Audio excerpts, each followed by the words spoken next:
Hello everyone, it's May 17th, 2011, it's Tuesday, it's Harp Tuesday, and this week's episode is yet another part in my in-depth look at Gabriel Fauré's Impromptu.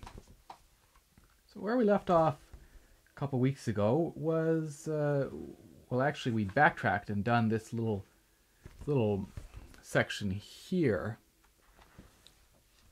and then the week before that we looked at this fast section and stopped with these running arpeggios. So this week we're going to look at these next 3 pages. When we finish off this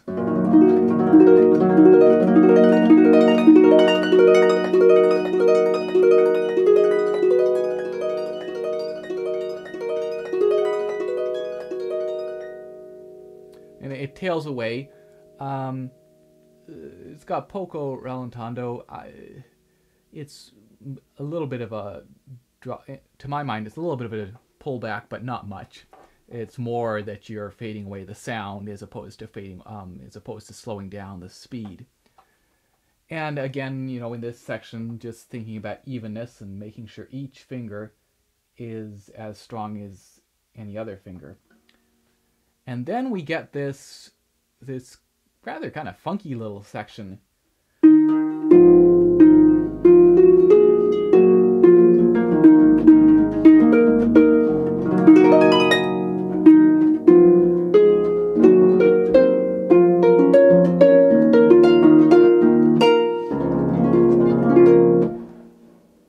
Let's talk about that for a moment. There's a couple things in that to think about. Right on this, we have this octave to start with, and then we have this chord, and that is a bit of a danger spot because there's a tendency to nick that E as we go to place the F. And at least for me, it's accentuated by the fact that we are playing, it's not just an octave followed by another octave, because the hand has to go in a slightly different shape. This is actually a kind of a, for me of course with long fingers, it's easier than it would be if you had short fingers, but it's, all these fingers are concentrated right here, and then 4 is reaching way down. It's a fair bit of a reach to grab this F, so that the sort of shape of the hand is somewhat different than if it were an octave. And it makes it, for me at least, a little bit more difficult to avoid buzzing that E.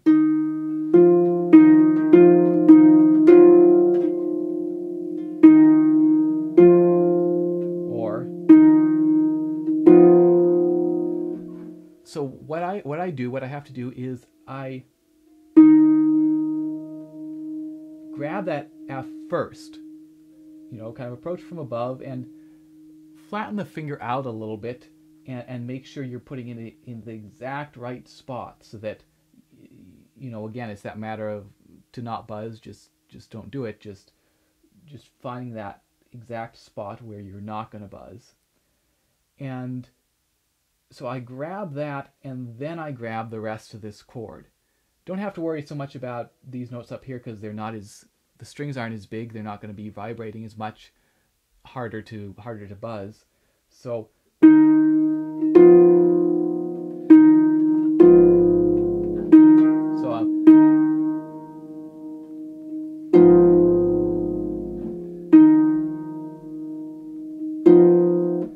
and of course, you know, you've got to grab those fairly quickly, but it allows you to concentrate on the note that's the problem, the string that's the problem, and allows you to find a good position where that finger can sneak in.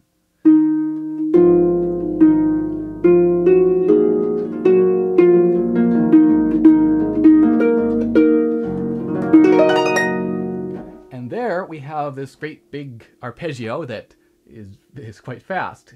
We have very little time. It's just takes up one beat. And there's a lot of notes in it. So there are various tricks you can do when you're working on something like that, you can play them as chords, of course. You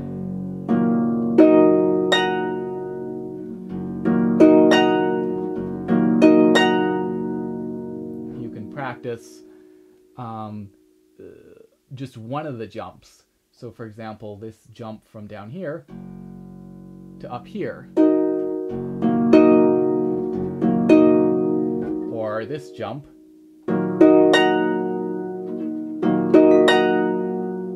And of course you can practice that actually arpeggiated.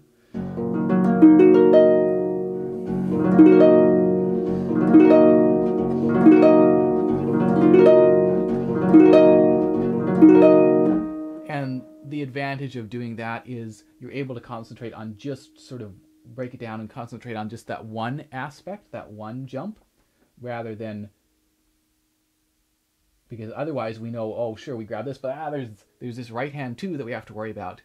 So here you can just focus on that left hand. Or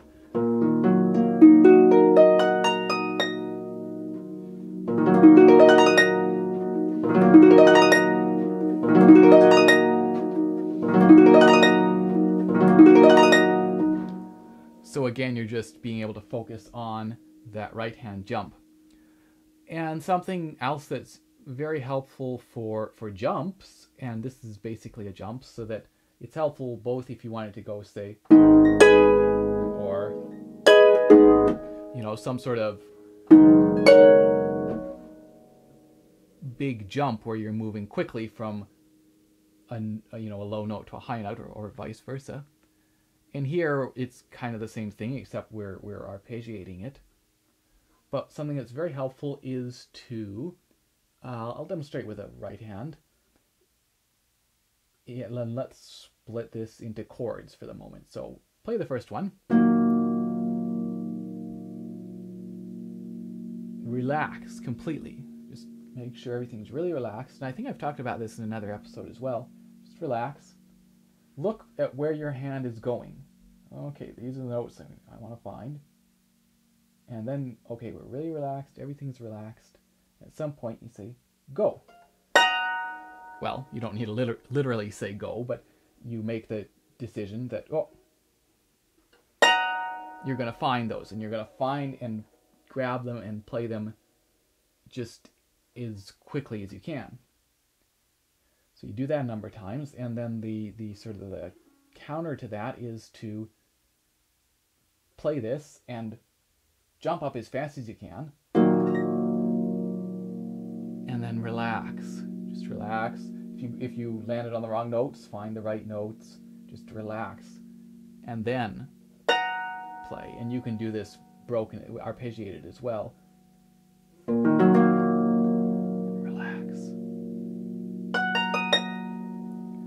And what that does is not only does it help your hand find in space where it's going, so that it gets used to, oh yes, after I play these notes, I'm going to go right exactly here in space.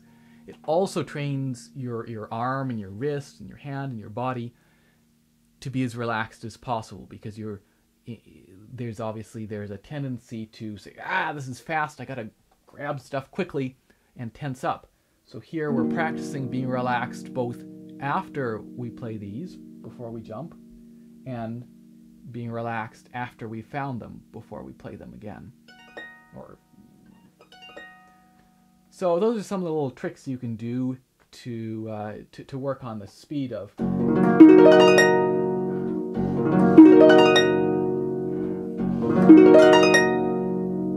And then we get, and again, here's a place where you might find it easier to grab that low note first.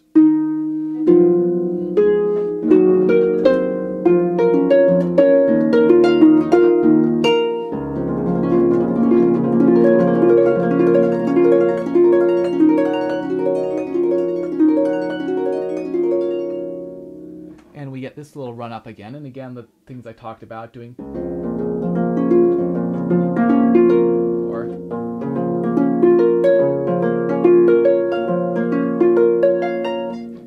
Can be very helpful there.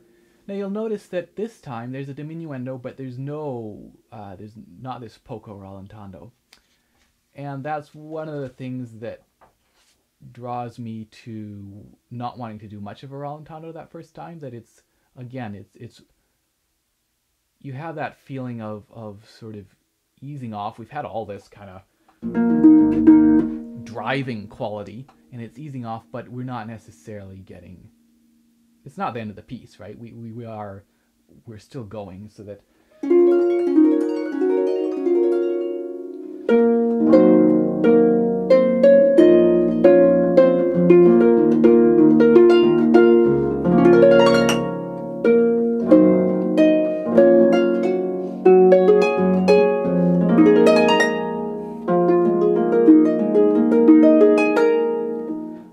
about these little guys. And the real danger spot here is this B, which gets played the first time by the left hand and the second time by the right hand. So this first time, you know, we've just played this fairly thick string. It's going to be vibrating quite a bit, and we have to get that string right above it. So it's that same thing of, you know, maybe flattening the hand out a little bit, coming in from above, sneaking it in there in a way that will allow you not to buzz. So again, practicing it really slowly. And again, we get this same, you know, just a second apart. So a lot of the other times we're a third or a fourth, so obviously there's no risk of buzzing. But here we get...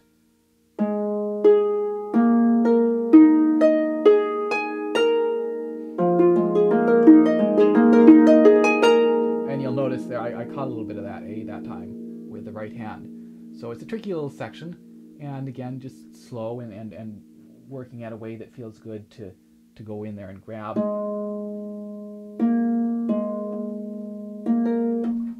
that B without nicking anything else.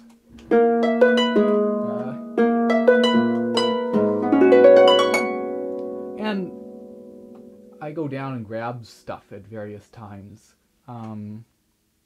I don't actually have anything specifically marked on here, but anytime, just always be ready to go and sort of clear up some of the clutter that happens here with the bass notes, because there's all this loud stuff happening and we just don't want it to get too muddy and messy. So, you know, don't grab, obviously.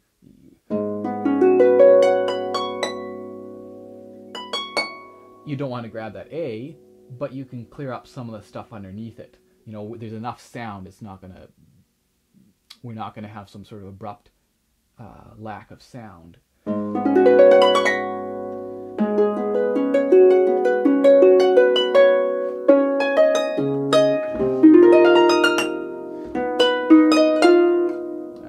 So here's this little,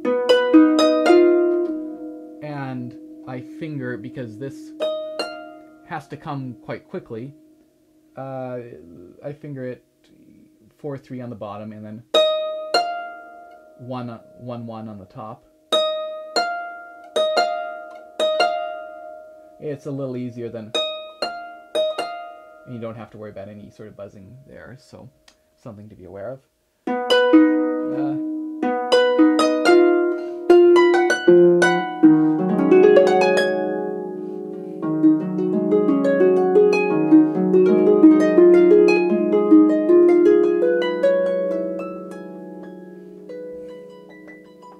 And here is a rallentando marked, and definitely do a little bit of a rit, a little, you know, we're finally, at this point, we're finally out of, we're going to get a little bit of a respite from this sort of loud and driving, exciting stuff that's been happening since we started.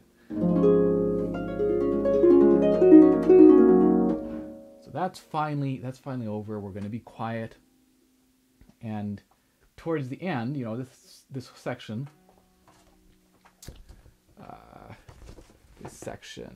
here, if you can make that out, that section is, of course, it starts powerfully.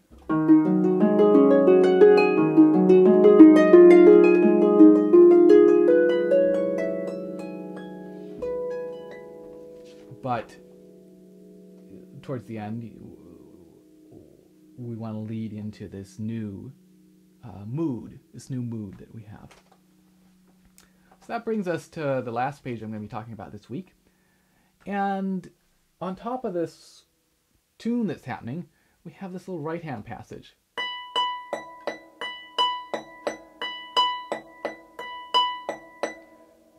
Making use, of course, of the enharmonic possibilities of the harp, so that you've got the doubled B natural C flat,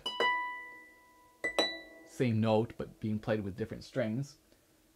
4, 3, slide 1.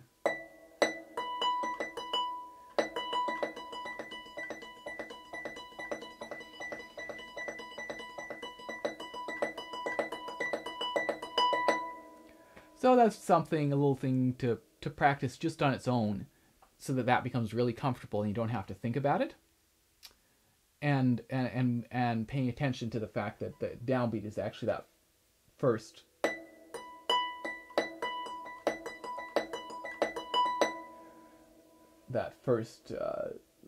Well, the B natural, I guess.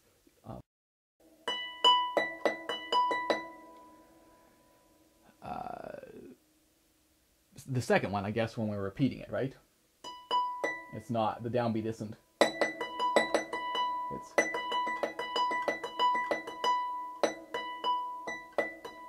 So that it's not too high, too low. It's...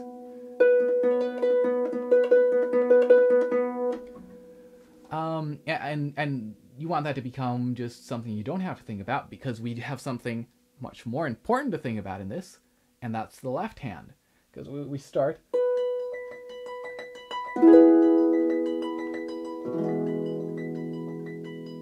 And we're still sort of relaxing from all this craziness that's gone before. We're still winding down with these chords.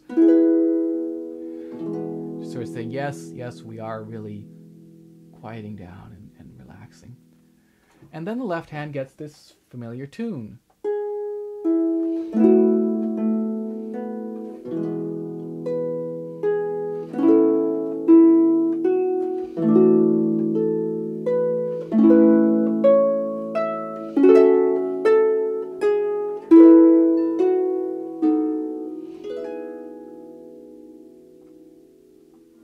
So I would highly recommend playing that just left hand alone, so that you make sure that you're hearing the tune and thinking about what you want to do with it, because it's a lovely tune, it's a lovely little section, and we can pay a lot of attention to it. It benefits from a lot of attention being paid to it.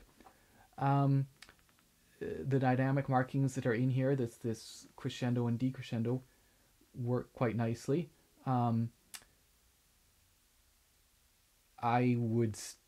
I'd probably start the decrescendo a little bit later. I don't. They have the high point as coming earlier than I would. So what are we coming up here?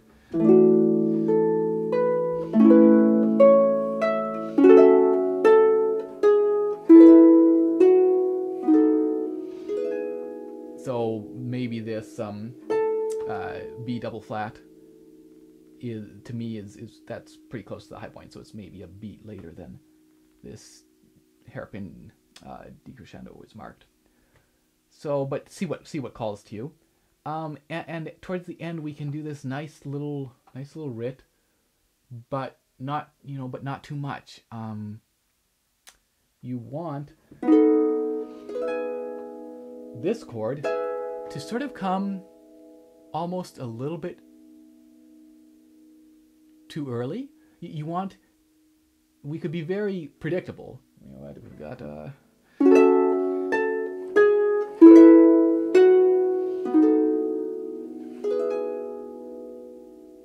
that's nice, but it's very predictable. We know what's happening. One of the secrets to great phrasing is that you want to place these notes that you're phrasing toward the ones that end the phrase, where you're doing a little more with them.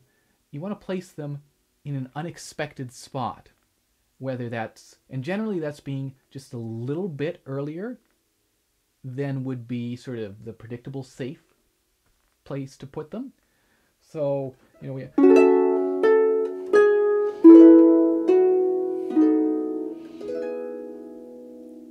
just not being too predictable. Again, there's sort of I think an inherent something that we hear. It's slowing down, and we sort of hear this progression of it slowing down.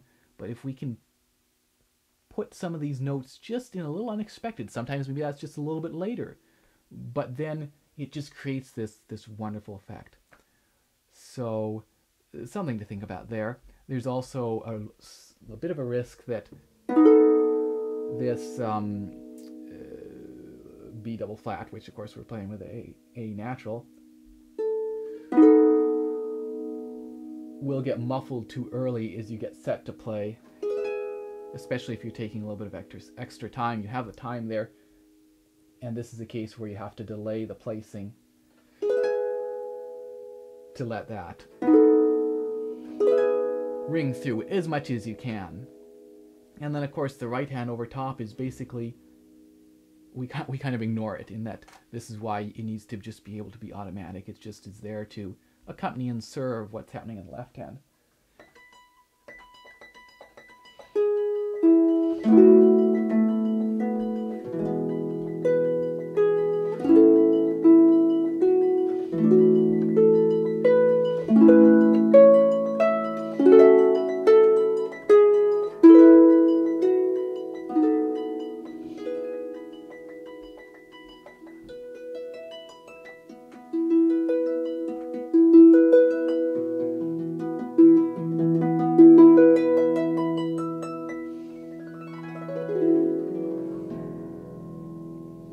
And, you know, we come out of it with this.